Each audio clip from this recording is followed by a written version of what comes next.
Del libro, les damos la más cordial bienvenida a la 30ª Feria Internacional del Libro de Lima.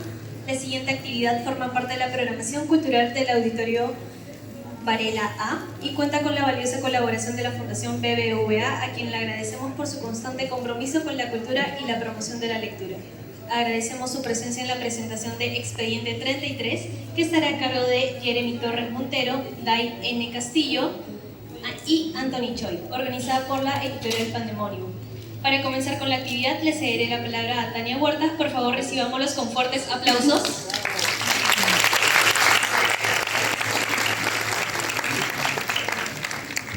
Buenas noches. Muchas gracias. Hola. Bienvenido, doctor Choi. Buenas noches. Primero que nada, muchísimas gracias por estar aquí en la presentación de tomo 2 de Expediente 33, ¿no? Que es el primer libro que el doctor Anthony Choi ha escrito sobre las crónicas que durante estos 25 años, o un poco más tal vez, ha estado pues guardando para sí mismo y que seguro muchos de ustedes han escuchado. Hola, genial, se me escucha. Bueno, primero quiero agradecer a Tania y al Dr. Choi por la invitación para poder participar de este evento. La verdad me siento muy agradecida porque creo que fue por allá por el 2009 cuando una versión mucho más joven de mí descubrió por primera vez el programa del Dr. Choi y me pareció muy, muy interesante, muy llamativo el modo en el que interactuaba con sus oyentes. Claro, después me alejé mucho porque empecé la universidad y ya no tenía tanto tiempo de seguirlo. Y sin embargo siempre me quedó muy presente el modo en el que podía hilar distintos tipos de relatos para hacer un programa de varias horas. Y decía, bueno, increíble que alguien pueda hablar así.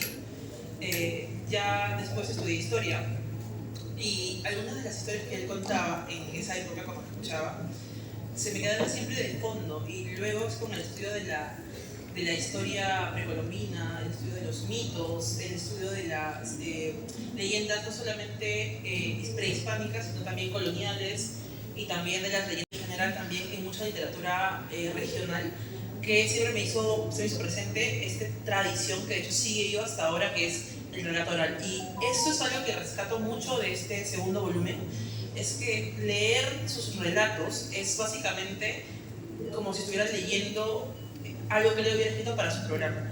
Entonces, esa ventaja que tiene de poder ubicarte en el espacio, pone detalles que te hacen sentir que estás en el lugar que él está narrando.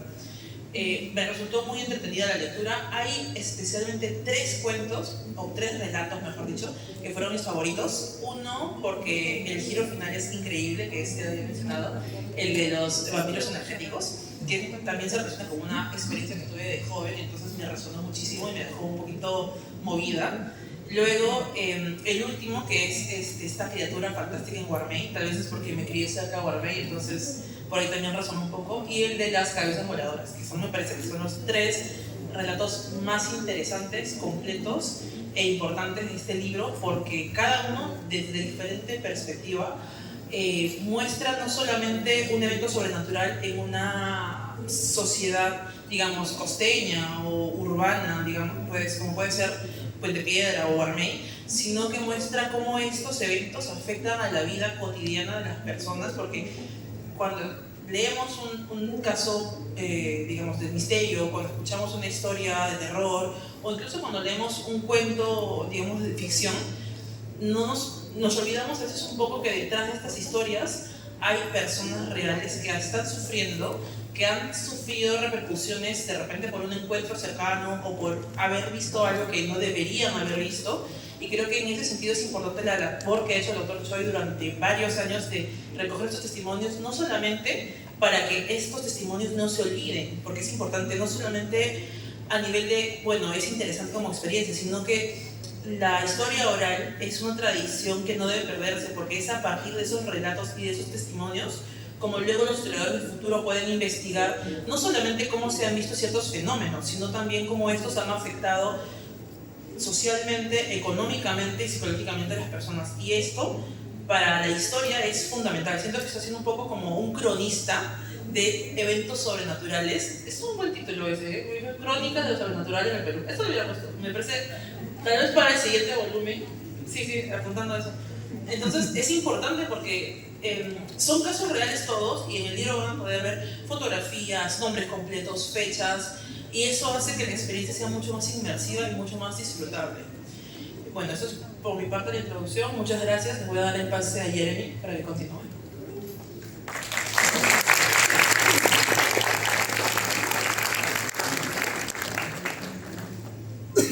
Buenas noches.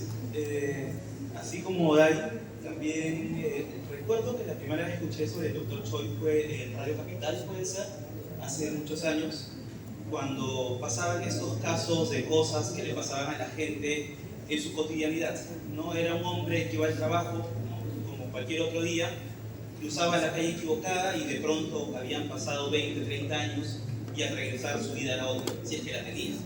Entonces, esa seriedad con la que él trataba estos temas hacía que uno no lo tome como un simple cuento, como una exageración, hipérbole, sino como algo que verdaderamente estaba pasando o podría pasar. Entonces, así como mencionó Dai, el Dr. Choi era no solo alguien que estaba recabando entrevistas, sino que las estaba documentando. Y eso es lo más interesante del asunto, ¿no? Porque podemos ver fechas, nombres, locaciones, y todo podría ser verificable si es que se tiene un poquito de, ¿cómo podríamos decirle?, holgura mental, ¿no? Esta capacidad de no restringirnos hacia lo que asumimos que podría ser o no, ¿no? Siempre esa posibilidad de lo maravilloso.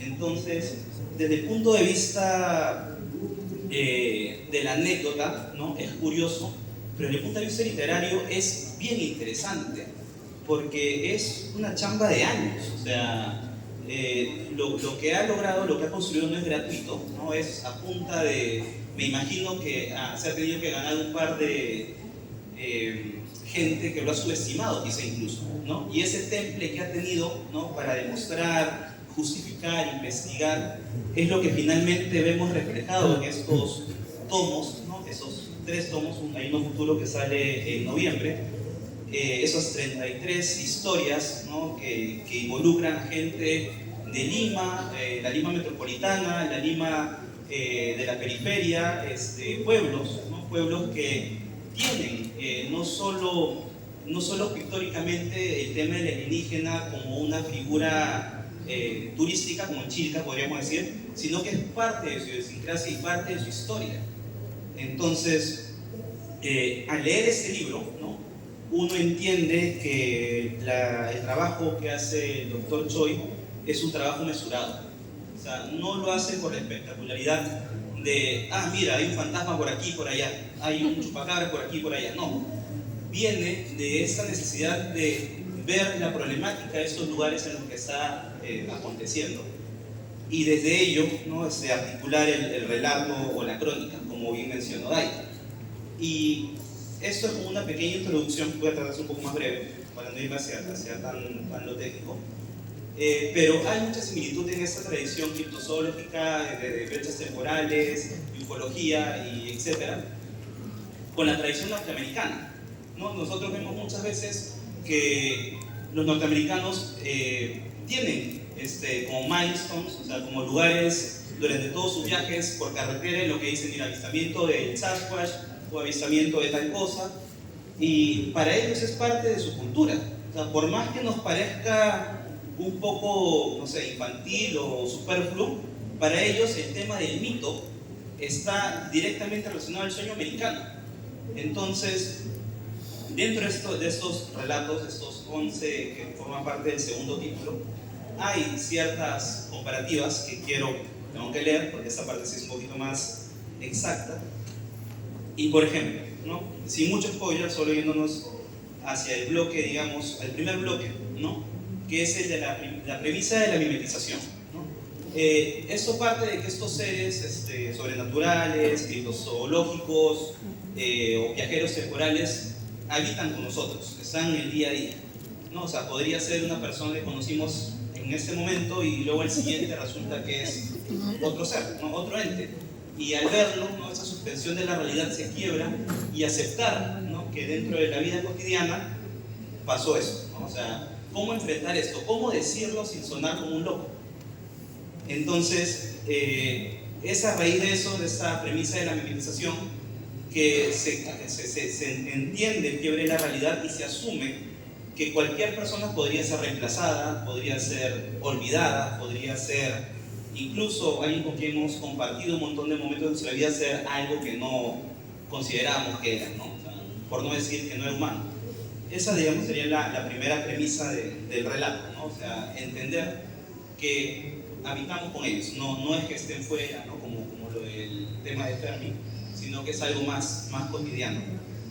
Lo segundo es la holofología y las bases marinas, que lo hemos escuchado un montón de veces, que los ovnis salen del océano, en Chilca, en San Lorenzo, todo eso está mencionado en el libro, ¿no? O sea, y como les digo, con documentación, con nombres, locaciones, fechas, que son verificables si usted agarra un diario y se toman el tiempo de también hacer ese trabajo, ese seguimiento.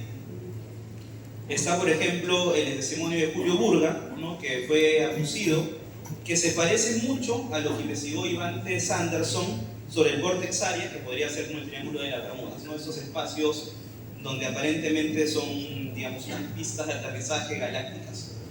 Luego tienes también el pueblo, ¿no? Que les mencionaba, que tiene los monumentos a los extraterrestres. Es un pueblo que el alcalde, aparentemente un ex militar, trabajó en el Área 51.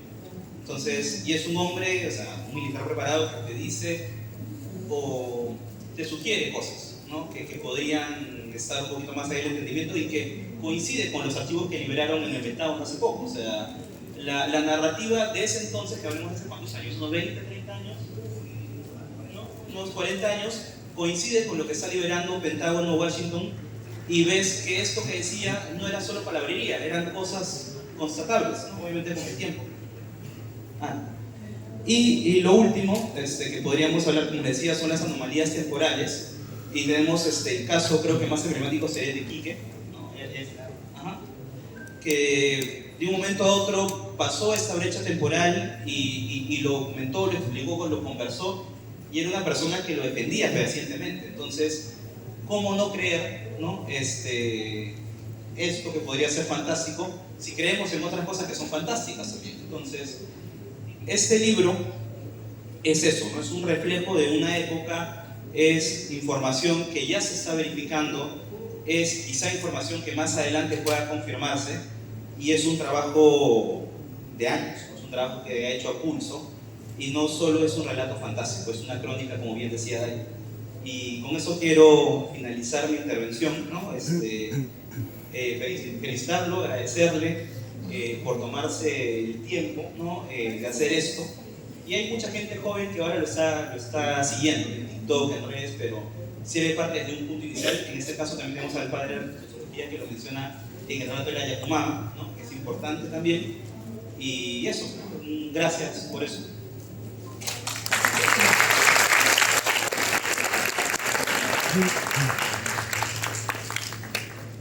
Ahora sí, señores, para escuchar al autor de estas crónicas, investigador por más de 25 años del fenómeno OVNI y de los fenómenos paranormales en el Perú, Anthony Choi.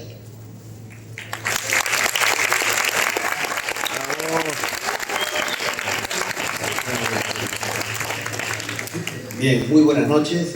Quiero agradecer profundamente a la Feria Internacional del Libro. Quiero también agradecer a Dai Castillo y a Jeremy Torres por la presentación que han tenido bien. Me interesa mucho que gente joven esté interesándose no solamente en hacer literatura, sino analizarla, ¿no? Siempre es muy interesante.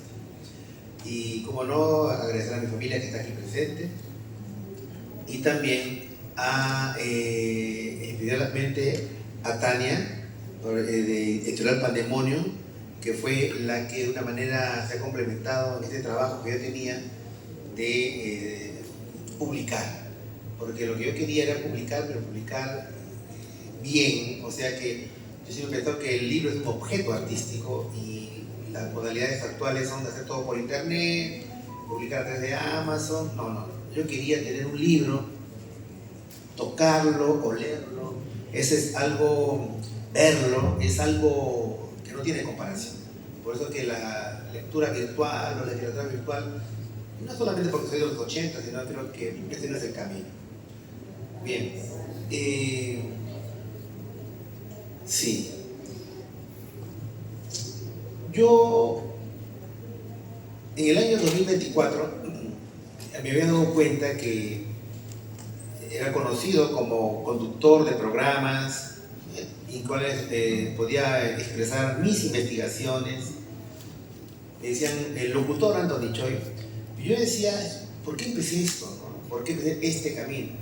Y creo que mucha gente sabe cómo empecé este camino, pero una de las cosas que de repente quiero subrayar es que más allá de todo, de que creía o no creía en extraterrestres o monstruos, yo lo que quería era escribir. O sea, lo que yo empecé haciendo es, ¿por qué hago esto? Y porque quería escribir y necesitaba una historia interesante. Después vinieron otros temas, ¿no? De un compromiso con la verdad, ¿no? Saber si esto era real o no, pero básicamente era escribir. Y en el año 2024 me di cuenta que lo que yo más quería hacer, que era escribir, no lo había hecho.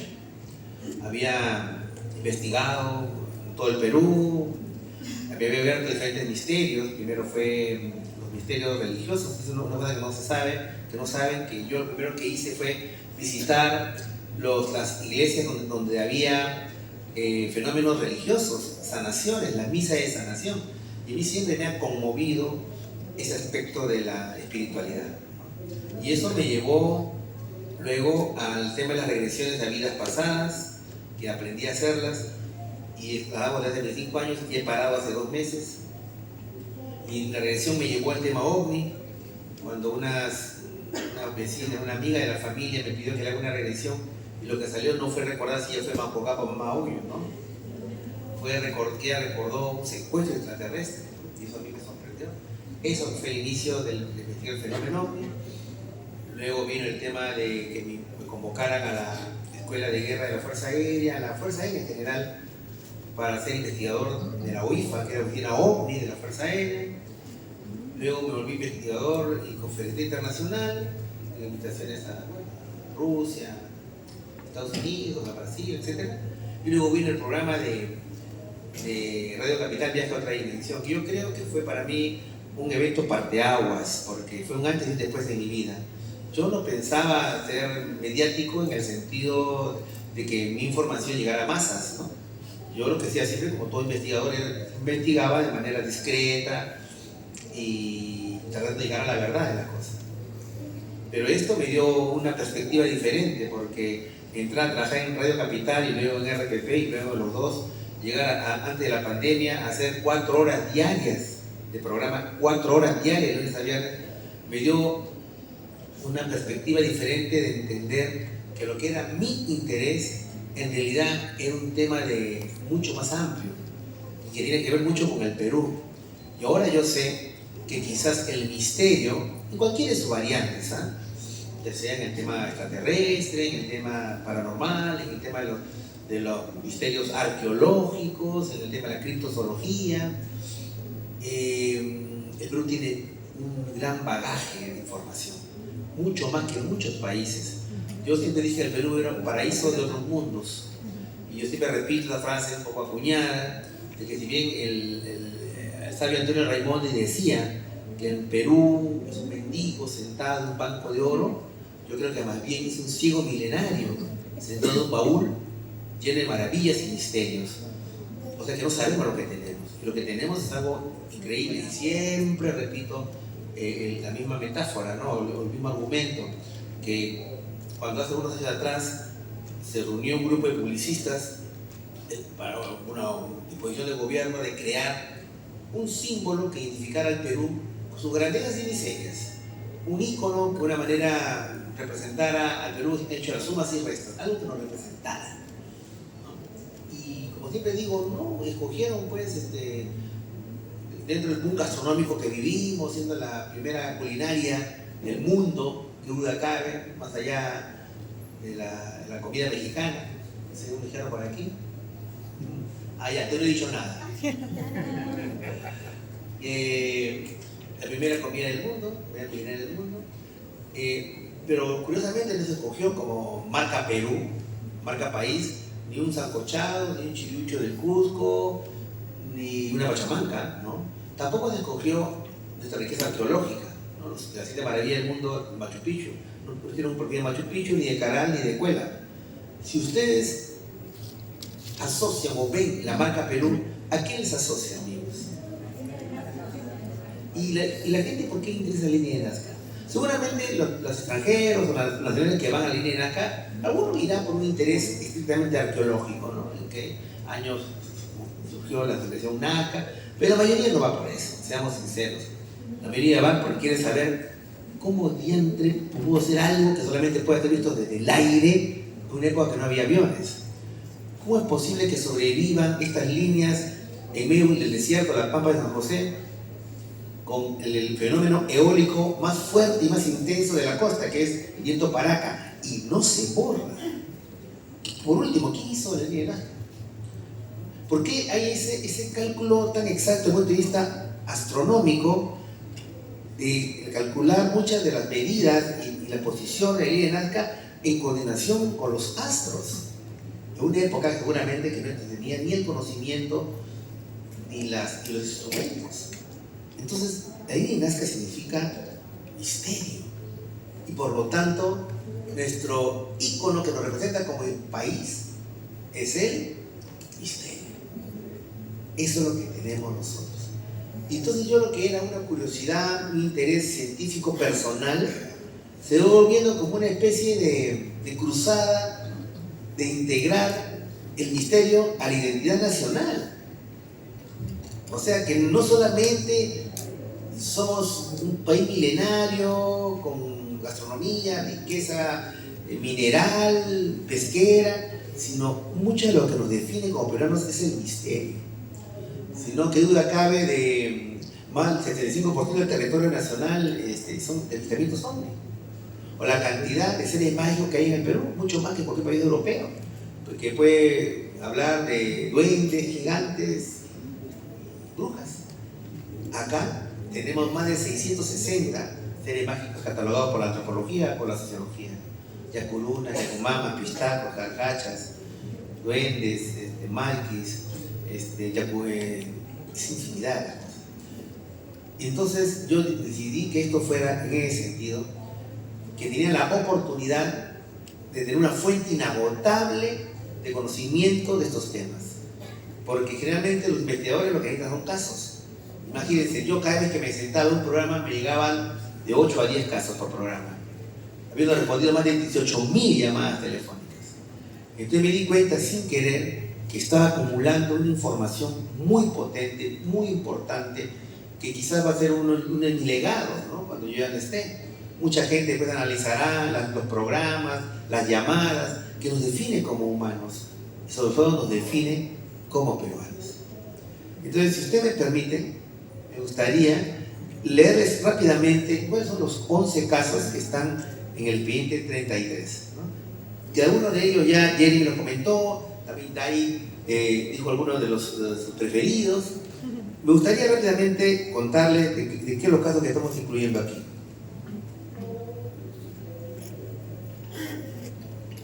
Es el tomo, es otra cosa, es el tomo 2 de un proyecto de 3 tomos.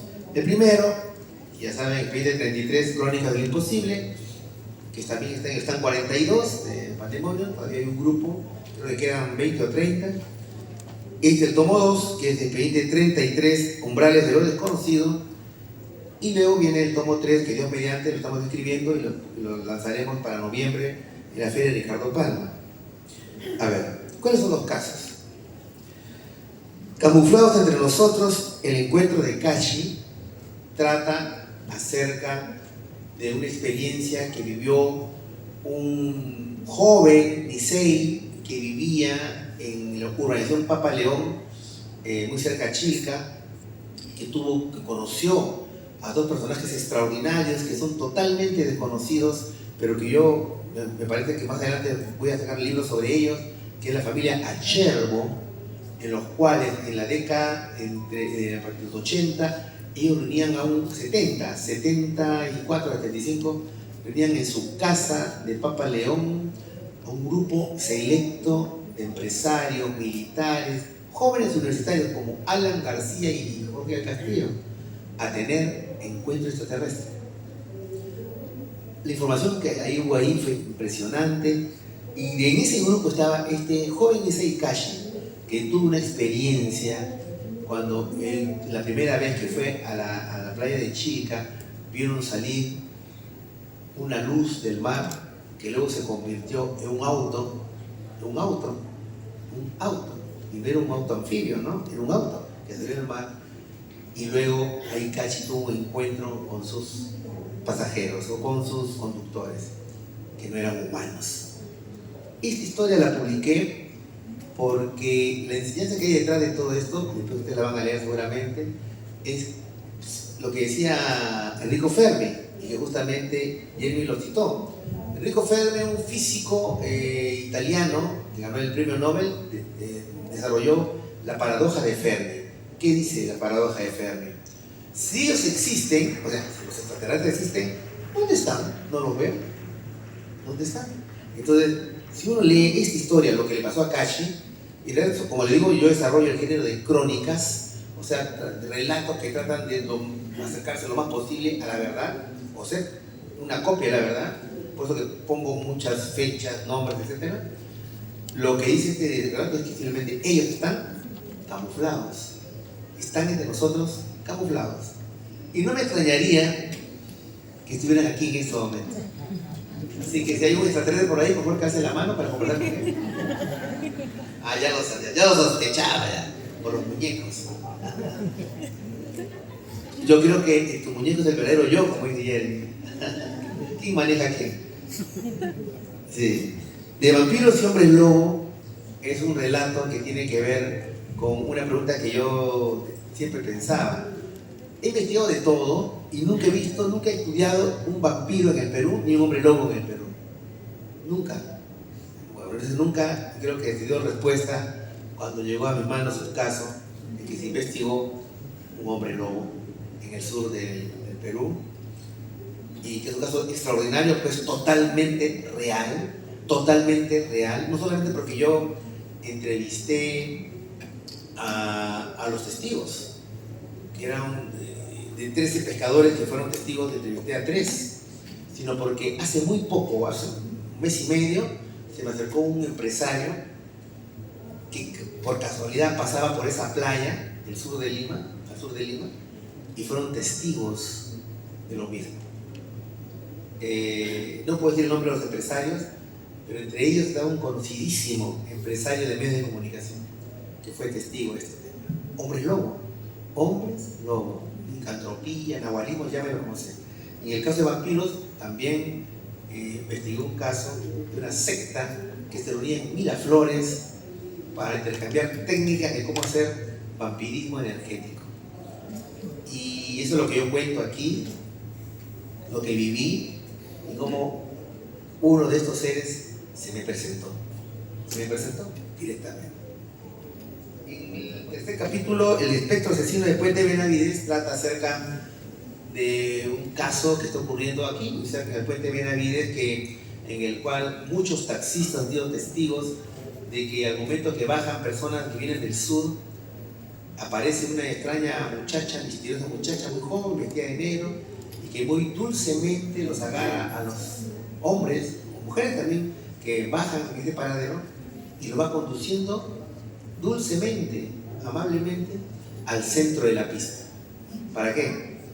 Para que los atropellen. Es un caso extraordinario porque recogí testimonios de varios taxistas y es viene la pregunta: ¿quién es esa misteriosa mujer que seguramente ya murió y quiere que más gente muera? El espectro del Puente Benavides. El muchacho que se perdió en el tiempo es el cuarto capítulo, es un caso extraordinario de un grupo de chicos niseis que habían hecho un campamento en una playa al sur de Lima, y en el cual uno de ellos decidió fumarse un cigarro. Se separó el grupo porque vio más allá que había otro campamento, vio fuego. No tengo fósforo para mi cigarro, voy a prenderlo. Va, y cuando va, lo que encuentra no es un campamento. No le voy a decir qué es para que compren el libro. Pero al regresar él llega transformado en otra cosa, en una cosa totalmente terrorífica. Y eso es lo que voy a comentar en esta historia, El muchacho que te perdió en el tiempo. Yo entrevisté a un profesor de la UTP, Universidad de la UTP, ¿sí? Universidad Tecnológica del Perú, Cañetano, que conoció a las personas que tuvieron este tema. Y yo logré entrevistar a uno de los muchachos. Es un caso extraordinario. El secreto de Carhuacayán es un caso que yo no entiendo cómo es posible que nunca nadie lo ha sacado antes, cuando estaba ahí frente a todos. Y yo cuando esto lo investigué en el año 2011, decía, Dios mío, ojalá que nadie se dé cuenta, porque quiero sacarle un libro.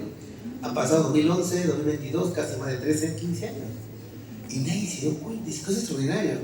Es un pueblo, ahora ya lo puedo decir, que está publicado, y lo digo a los 4 vientos. Es un pueblo que está en el departamento de Junín, Cerro de Pasco, muy cerca de Carhuamayo, muy cerca a los bosques de Piedra de Guayaya, el pueblo de Carhuacayán.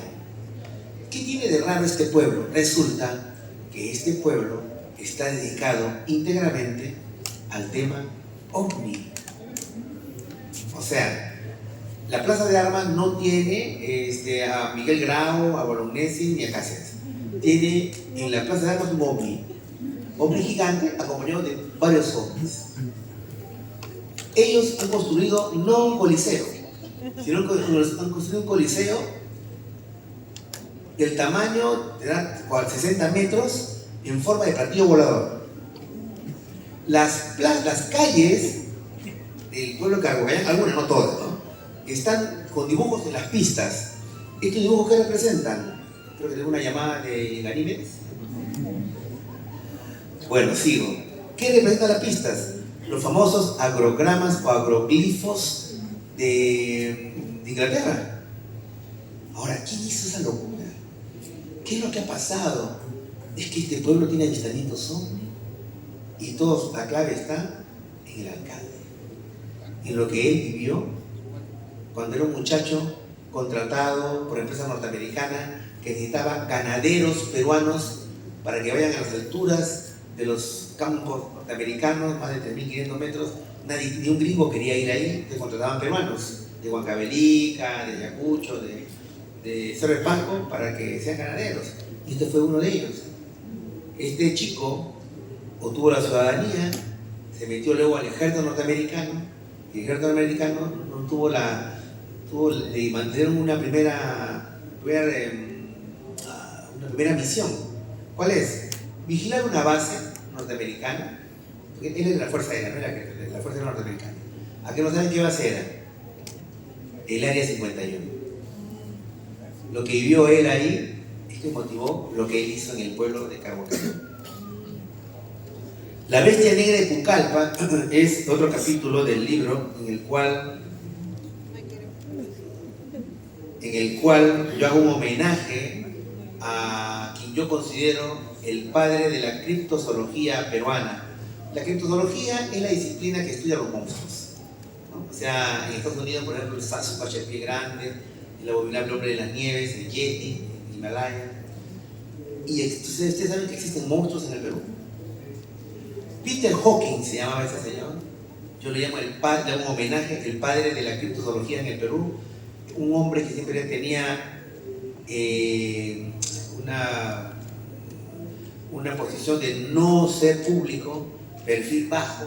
Yo muchas veces lo quise llevar a mi programa, no quiso, pero él me dio datos. Anda a tal sitio, ahí han visto un monstruo. Anda a otro sitio, han visto a Isnachi. ¿Ustedes saben que aquí existe un hombre simio en el Perú? Así como hay en Estados Unidos el Bigfoot o el Yeti en Himalaya, acá tenemos también nuestro propio Yeti. Se llama Isnachi. Es un Yeti muy peruano, ¿eh? Porque es chatito, ¿no? Es un Yeti peruano. Isnachi se llama, y esto me lo dio Peter Hawking. Que hago este homenaje. Y bueno, lo demás solamente os di los títulos: La criatura voladora de Puente Piedra, Las manos gigantes de Ticlio, Perdido en otra dimensión, la historia indígena, lo comentaba justamente Jeremy, Yauraja, el demonio de Puerto Guarmey, y yo estuve en la base Allen de la isla San Lorenzo. Todas estas historias, de alguna manera, tratan de mantenerse dentro del género de la crónica periodística. La crónica periodística que trata de mantener el realismo, la fidelidad a los hechos, pero tratando de trasladarlos en una clave de literatura, ¿no? Entonces, eso es lo que he tratado de hacer en este Expediente 33, y me dice que ya faltan pocos minutos para terminar esta presentación. Quiero invitarlos a que lean mi libro, Expediente 33, por umbrales de lo desconocido. Vamos a estar en el stand 42, stand 48, ¿no? Stand 48, stand 48 de editorial Pandemonio, Océano. Y bueno, simplemente agradecer profundamente a la FIL nuevamente por estas palabras, y ya que tengo un minuto, ¿alguien tiene una pregunta? ¿De repente alguien tiene una pregunta? ¿La corremos? A ver, ¿le podemos mandar el micrófono o alguien le puede alcanzar a... Bueno, yo quería conversar más con ustedes, pero como nos acaba el tiempo, aunque sea bonita, una pregunta. Joven. Hola, ¿qué tal? Muy buenas noches. ¿Qué tal, Antonio? Buenas noches. ¿Cuál es tu nombre? Mi nombre es Luis. ¿De dónde nos llaman? Ah, perdón. La costumbre. La costumbre. Sí, cuéntanos brevemente, por favor. Sí. Una pregunta. Sí, dentro de las 33 historias que usted nos comenta con estos dos libros y el tercer libro posterior, hay alguna que se asemeja, yo me acuerdo mucho, en el programa de Radio Capital, de la historia de Vico. ¿Que asemeja a qué? De la historia de... bueno, si tiene alguna historia de las 33 que usted nos comenta, si alguna se parece a lo que nos relató Vico en su momento, ya hace años, con la que historia que de los zombies que la seguían en la selva y tal, que bueno, nos tuvo en vilo seguramente algunos oyentes, varios días, ¿no? Sí. Bueno, lo que pasa es que el joven está contando una de las historias clásicas del programa Viaje a otra dimensión, la historia de Vico, que fue un señor colombiano que nos llamó y un caso extraordinario de extraterrestres en la frontera de Perú con Brasil. Fue muy bueno, me hizo 3 extraordinarios programas, pero nosotros lo investigamos y déjame decirte que lamentablemente era falso. El caso Vico era falso y lo dijimos, porque de eso se trata. La única forma de llegar a la verdad es con la verdad. Porque no hay que exagerar, ni mentir, ni crear historias del caso, porque siempre la realidad va a ser mucho más que la fantasía. Así que era falso, pero siempre he tratado yo que estos casos que están en mis libros hayan sido suficientemente comprobados, ¿no? Así que quiero agradecer profundamente la presencia de ustedes esta noche, invitarlos a que vayan al stand 48, donde vamos a estar ahí con la firma de libros, y por el momento solamente me queda decirles: expandan sus conciencias, abran sus corazones y no se olviden, vigilen los cielos. Vigilen los cielos. Vigilen los cielos. Muchas gracias.